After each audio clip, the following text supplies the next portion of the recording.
씁쓸하지만 악마가 승리했습니다. 이게 여러분들의 뇌고요. 이게 오늘 알려드릴 물질입니다. 여러분들은 뇌가 이것과 만났을 때 무슨 일이 일어나는지 볼까요?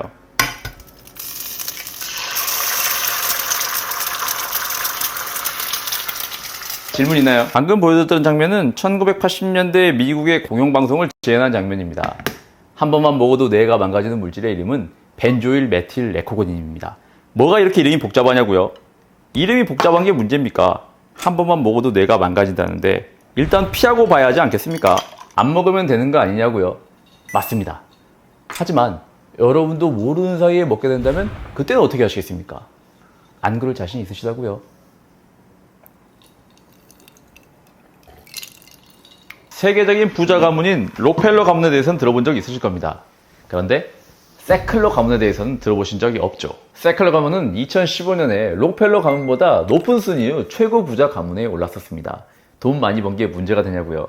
제가 복창 터진 이야기 하나 해드릴게요. 지금부터 나올 이야기에 약간 화가 나실 수도 있습니다. 하지만 조금만 참고 들어보세요. 여러분들 허리나 머리나 어디 어깨 이런 관절 이런 데가 아플 때 어떻게 하십니까? 너무 아프면 진통제 먹잖아요. 보통 진통제 약효 지속 시간이 4시간인데 이 약은 좀 특별해서 12시간 동안 지속되면서 통증을 잊게 해준다면 어떻게 하시겠습니까? 의사가 괜찮다고 먹으라고 하면 저도 먹겠습니다. 원래 이런 종류의 약이 승인되려면 임상실험을 통해 중독성과 과다 복용 가능성이 없는지 증명을 해야 합니다. 그런데 가끔 임상실험 과정이 생략되고 승인되는 경우가 있는데요. 1995년 퍼듀 파마라는 제약회사가 만든 마약성 진통제가 그렇게 임상실험 없이 승인되었습니다. 어떻게 그럴 수 있냐고요? 당시 승인을 담당했던 FDA 공무원이 승인이 끝나자마자 사직서를 내고 그 제약회사에 임원으로 들어갔거든요. FDA 승인이 나자마자 기다렸다는 듯이 미국 통증협회와 통증의학회는 이 진통제의 중독성 부작용이 1% 미만이라고 발표했습니다. 물론 이 두 학회의 가장 큰 후원자가 누구인지는 굳이 말하지 않아도 아시겠죠. 이제 의사들도 안심하고 이 진통제를 처방하기 시작했습니다. 그런데 사실 의사들도 속았던 겁니다. 제약회사에서는 이 진통제가 12시간 동안 일정한 속도로 혈류로 방출되기 때문에 중독을 유발하지 않는다면서 의사들에게 처방을 유도했었습니다.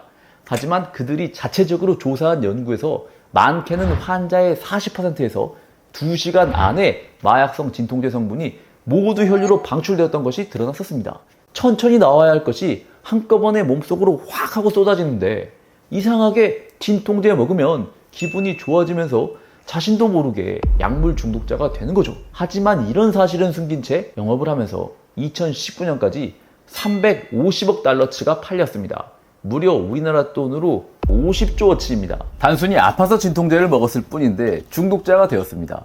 본인이 원해서 그런 것도 아니에요. 선택할 기회가 있었다면, 그리고 제약회사가 데이터를 숨기지 않았다면 당연히 일어나지 않았을 일입니다.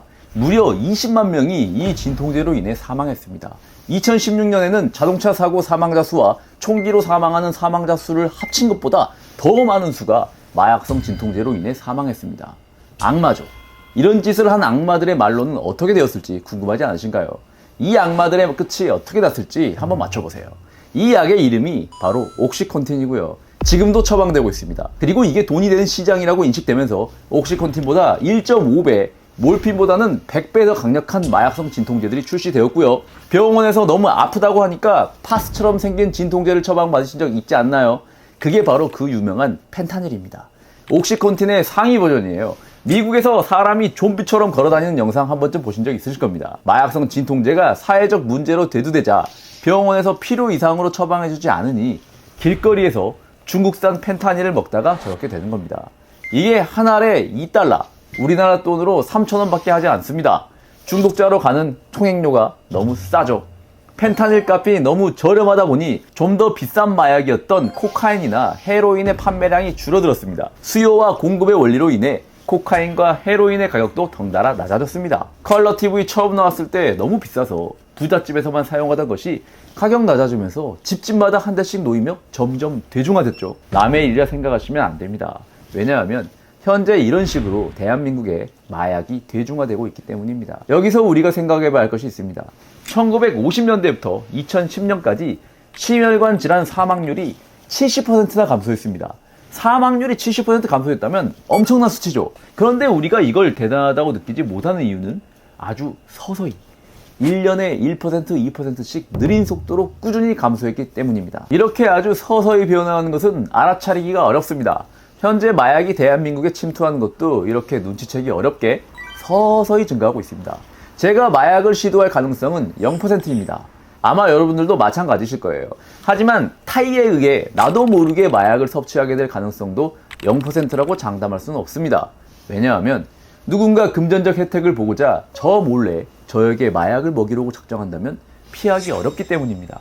앞서 말씀드렸던 옥시콘틴 같은 경우는 기업이 돈을 벌고자 시민들에게 마약을 먹인 케이스고요. 오늘 영상 초반에 말씀드린 화학명 벤조일 메틸 레코닌, 바로 코카인입니다. 누군가 우리들에게 코카인이나 필로폰 같은 약물을 다른 것처럼 속이고 몰래 먹인다면 어떻게 될까요? 실제로 작년 4월에 여성 2명이 대치동 학원가를 돌아다니며 학생들에게 공부 잘하는 음료수라고 필로폰이 든 음료수를 먹이고 부모들을 협박했던 사례도 있었습니다. 이런 식으로라도 한 번만 섭취하면 끝입니다. 법원에서는 우리의 억울함을 들어주겠지만 우리의 뇌는 그런 것을 정상 참작해주지 않습니다. 뇌세포 사이에는 시냅스라는 공간이 있는데요. 보상과 쾌감의 상황에 뇌세포는 도파민을 시냅스 공간에 분비합니다. 이 공간은 평소에 깨끗해야 합니다. 그래서 이곳에는 도파민 수송체라는 청소부 단백질이 상주하고 있습니다. 그래서 앞세포에서 도파민을 방출하면 10%에서 20%만이 뒤세포로 들어가 쾌감을 발생시키고 나머지 80~90%의 도파민은 청소부가 데려다가 다시 왔던 곳으로 돌려보냅니다. 그래서 과도하게 흥분하는 것을 막습니다. 그런데 코카인을 섭취하면 코카인이 이 청소부 단백질과 결합해서 이 일을 못하게 하니 도파민이 과도하게 뒤쪽 뇌세포로 전달되어 과도한 흥분을 발생시킵니다. 필로폰은 약간 다른 방식으로 청소부가 앞쪽 뇌세포에서 도파민을 빼내서 시냅스 공간에 뿌려버립니다. 정상적으로 분비되는 양보다 많은 양의 도파민이 뒤쪽 뇌세포로 들어가 역시 과도한 흥분을 발생시킵니다. 지인들과 술을 마시고 있는데 누군가 여러분들의 술잔에 필로폰을 넣으면 어떤 일이 일어날까요? 오늘 이상하게 술이 잘 들어가네. 이렇게 신나게 술을 드실 겁니다. 도파민 분비가 10배 이상 급증하니 기운도 팔팔해지고 기분이 좋아집니다. 이러한 급격한 도파민 수준의 증가는 뇌세포에 심각한 스트레스를 주며 뇌세포의 손상으로 이어집니다. 도파민을 제대로 생산하거나 방출하지 못하게 되고 이는 결국 도파민 수용체의 감소와 기능장애를 초래합니다. 이제 웬만한 일에서는 쾌감이 느껴지지 않습니다. 뇌가 완전히 망가져 버리는 겁니다. 그래서 전과 같은 쾌감을 얻기 위해 더 많은 양의 마약을 섭취해야 합니다. 이제 마약상에게 집문서, 땅문서 다 갖다 바치는 지옥이 펼쳐집니다. 대한민국은 더 이상 마약 청정국이 아니며 언제든지 여러분들 자의에 의해서가 아니라 타인에 의해 마약 범죄의 피해자가 될 수 있습니다. 오늘 영상은 오징어 약사가 경기 북부경찰청과 협업하여 만든 영상이니 잘 들어주세요. 이런 상황을 막는 방법은 간단합니다. 첫 번째입니다. 일단 모르는 사람이 주는 음료수나 음식은 손대지 마세요. 사실 이건 그리 어려운 일이 아닙니다. 하지만 이런 경계심이 허물어지는 순간이 있는데요. 바로 술에 취했을 때입니다. 그래서 저는 가족이 아닌 사람과 함께 협업하여 제자가 든 절대 술에 취하지 않습니다. 그리고 처음 보는 사람이 있는 자리에서는 웬만해서 술을 입에 대지 않습니다. 잘 들어주세요. 이것만 잘 지켜도 타인에 의한 마약 범죄의 피해자가 되는 확률을 0에 가깝게 낮출 수 있습니다. 두 번째, 드시고 있는 진통제가 마약성 진통제라면 임의로 드시지 마시고 철저하게 의사의 지시에 따라 복용하세요. 마약성 진통제의 문제가 대두되기 시작한 현재는 의사들도 이것의 심각성을 인지하고 환자의 중독 부작용을 막기 위해 최선을 다하고 있습니다. 참고로 옥시코돈을 제조한 퍼듀사는 2019년 옥시코돈으로 인한 피해자들에게 60억 달러의 합의금을 지급하고 파산하였습니다. 권선징악이라고요. 저 사건과 연관된 세클러 가문의 그 누구도 형사고발을 당하지도 감옥에 가지도 않았습니다. 합의금을 여유롭게 내고 충분히 막대한 돈을 들고 조용히 사라졌습니다. 씁쓸하지만 악마가 승리했습니다. 이런 일을 막기 위해 우리 스스로가 잘 알고 경각심을 가져야 합니다.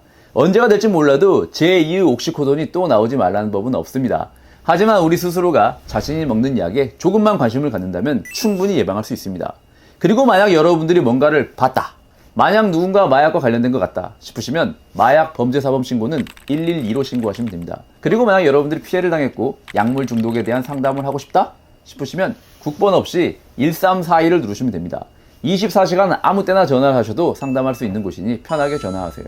국민의 평온한 일상 지키기, 경기 북부경찰청과 오징어 약사가 함께합니다. 오징어 약사에게 광고비로 수천만 원을 준다고 하는 의뢰가 많이 들어옵니다. 하지만 저는 돈에 의해 움직인 사람이 아닙니다. 앞으로도 세상에 도움이 되는 공익을 위한 메신저 역할을 하면 저에게 맡겨주세요. 아무리 바빠도 공익을 위한 국가의 부름이라면 기꺼이 응하도록 하겠습니다. 그럼 다음 시간에 또 만나요.